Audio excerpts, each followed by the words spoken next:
హరే శ్రీనివాస. కార్తీక మహాపురాణము 29వ అధ్యాయము. అంబరీషుడు దుర్వాసుని పూజించుట. ద్వాదశి పారాయణము. అత్రి మహాముని అగస్తుల వారితో ఈ విధముగా సుదర్శన చక్రము అంబరీషునికి అభయమిచ్చి ఉభయులను రక్షించి భక్త కోటికి దర్శనమిచ్చి అంతర్ధానమైన వైనము చెప్పి తిరిగి ఇట్లు చెప్పసాగెను. ఆ తర్వాత అంబరీషుడు దుర్వాసుని పాదములపై పడి దండ ప్రణామములు ఆచరించి పాదములను కడిగి ఆ కడిగిన నీళ్లను తన శిరస్సుపై చల్లుకొని, ఓ మునిశ్రేష్ఠ, నేను సంసార మార్గమందున్న ఒక సామాన్య గృహస్థుడను. నా శక్తి కొలది నేను శ్రీమన్నారాయణ్ణి సేవింతును.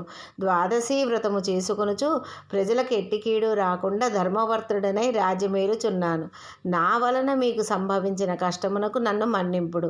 మీ ఎడల నాకు అమితమైన అనురాగముండుట చేతనే తమకు ఆతిథ్యం ఇవ్వవలెనని ఆహ్వానించితిని. కాన నా ఆతిథ్యమును స్వీకరించి నన్నును నా వంశమును పావనం చేసి కృతార్థుని చేయుడు.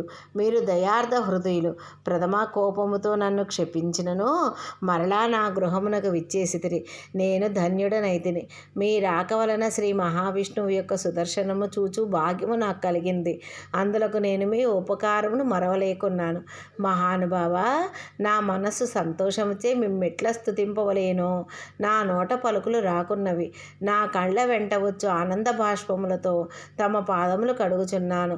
తమకు ఎంత సేవ చేసినను ఇంకను రుణపడే ఉందును. కాన ఓ పుణ్యపురుష, నాకు మరలా నరజన్మ రాకుండా ఉండేట్లును సదా మీ బోటి మునిశ్రేష్ఠుల యందును ఆ శ్రీమన్నారాయణ యందును మనస్సు గలవాడనే ఉండునట్లు నన్ను ఆశీర్వదించుడని ప్రార్థించి సహభక్తి భోజనములకు దయచేయవలని ఆహ్వానించెను. ఈ విధముగా తన పాదములపై పడి ప్రార్థించుచున్న అంబరీషుని ఆశీర్వదించి, రాజా, ఎవరు ఎదటి వారి బాధను నివారణం గావించి ప్రాణములు కాపాడుదురో వారు శత్రువులకైనను శక్తి కొలది ఉపకారం చేదురో అట్టి వారు తండ్రితో సమానమని ధర్మశాస్త్రములు తెలియజేయుచున్నవి. నీవు నాకు ఇష్టుడవు, తండ్రితో సమానమైనావు. నేను నీకు నమస్కరించినచో నాకంటే చిన్నవాడొకటి వలన నీకు ఆయుక్షీణము కలుగును. అందుచేత నీకు నమస్కరించుట లేదు. నీవు కోరిక ఈ స్వల్ప కోరికను తప్పక నెరవేర్చెదను. పవిత్ర ఏకాదశి వ్రతనిష్ఠుడవగు నీకు మనస్తాపమును కలగచేసినందులకు వెంటనే నేను తగిన ప్రాయశ్చిత్తమును అనుభవించితిని. నాకు సంభవించిన విపత్తును తొలగించుటకు నీవే దిక్కైతివి. నీతో భోజనం చేయుట నా భాగ్యం కాక మరొకటి తగునా అని దుర్వాస మహాముని పలికి అంబరీషుని అభీష్టం ప్రకారం పంచభక్ష పరమాన్నములతో సంతృప్తిగా విందారగించి అతని భక్తిని కడగండు ప్రశంసించి అంబరీషుని దీవించి సెలవు పొంది తన ఆశ్రమమునికి వెళ్ళెను.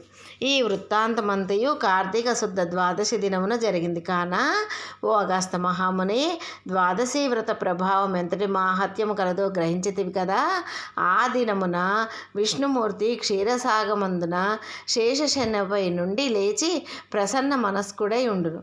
కనుకనే ఆ రోజుకంతటి శ్రేష్టతయు మహిమ కలిగినది. ఆ దినమున చేసిన పుణ్యము ఇతర దినములలో పంచదానములు చేసినంత ఫలం పొందును.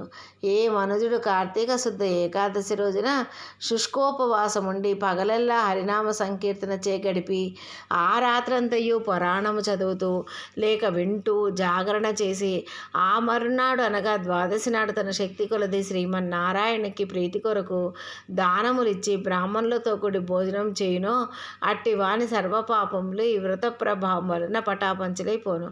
ద్వాదశి దినము శ్రీమన్నారాయణులకు ప్రీతికరమైన దినము కనుక ఆనాడు ద్వాదశి గడియలు తక్కువగా ఉన్నను ఆ గడియలు దాటకుండగా భుజింపవలెను. ఎవరికైతే వైకుంఠంలో స్థిర నివాసం ఏర్పరచుకొని ఉండాలని కోరిక ఉండునో అట్టి వారు ఏకాదశి వ్రతము ద్వాదశి వ్రతము రెండును చేయవలెను. ఏ ఒక్కటియూ విడవకూడదు. శ్రీహరికి ప్రీతికరమగు కార్తీక శుద్ధ ద్వాదశి అన్ని విధముల శ్రేయస్కరమైనది. దాని ఫలితము గురించి ఎంత మాత్రము సంశయింపకూడదు. మర్రి చెట్టు విత్తనము చాలా చిన్నది అయినను అదే గొప్ప వృక్షమైన విధముగా కార్తీక మాసములో నియమానుసారముగా చేసిన ఏ కొంచెం పుణ్యమైనను అది అవసాన కాలమున యమదూతల పాలు కానియక కాపాడును.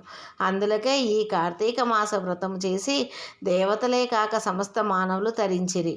ఈ కథ ఎవరు చదివినను లేక వినినను సకలైశ్వర్యములు సిద్ధించి సంతాన ప్రాప్తి కూడా కలుగును అని అత్రి మహాముని అగస్త్యునికి బోధించిరి. ఇట్లు స్కాంద పురాణాంతర్గత వశిష్ఠ ప్రోక్త కార్తీక మాహాత్మ్యమందలి 31వ 29వ రోజు పారాయణం సమాప్తం. జై శ్రీమన్నారాయణ.